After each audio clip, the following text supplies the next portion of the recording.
Hi, I'm Scott. And I'm Elizabeth. We're at Granite Fitness in Pine, Colorado, and today we're going to show you how to do a proper plank. We're going to do 3 different kinds of planks today. We're going to do a high version, a low version, and those who might not be ready for that, a modified version. Let's get Scott down on the ground. When you get up into that high plank, there's a lot of things to consider. You'd like to start with your shoulder, your elbow, and your wrist, all in alignment, straight up and down. We'd like to keep your head, your back, and the rest of your body in a neutral position with the spine. We want to keep those shoulders pressed into the ground, our back pulled up, abdominals tucked in, and our pelvis tucked under. We'd also like to put a little bit of weight in those heels, pushing us back. The result should look like this. If you start to feel pain in your shoulders or in your back, a few things could be going wrong. You could have your back sagging down like this, which is a very common mistake.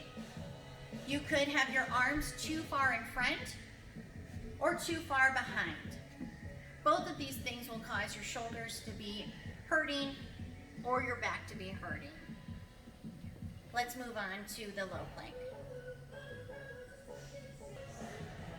Now that we have Scott in that low plank, I do want to point out his elbows are on the ground, but we're still lined up in a nice straight line position.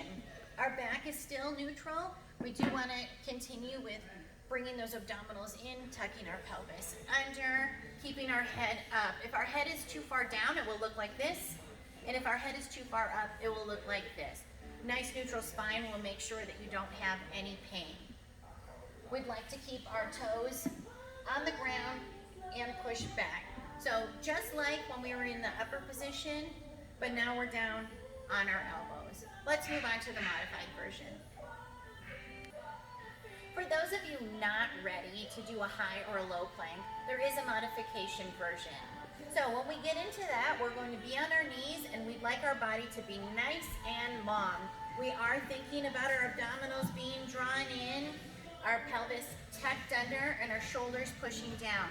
A very common mistake that happens when we do the modified version is being very scrunched up with our butt up in the air. So please remember to elongate yourself to get all of those benefits. This modified plank does not work all of your major muscle groups like the regular plank does, but it's a great place to start. Really engages those core muscles, and it'll give you an opportunity to find your correct form. So that is how you do the plank. Please follow our YouTube channel, like us on Facebook, and follow us on Instagram.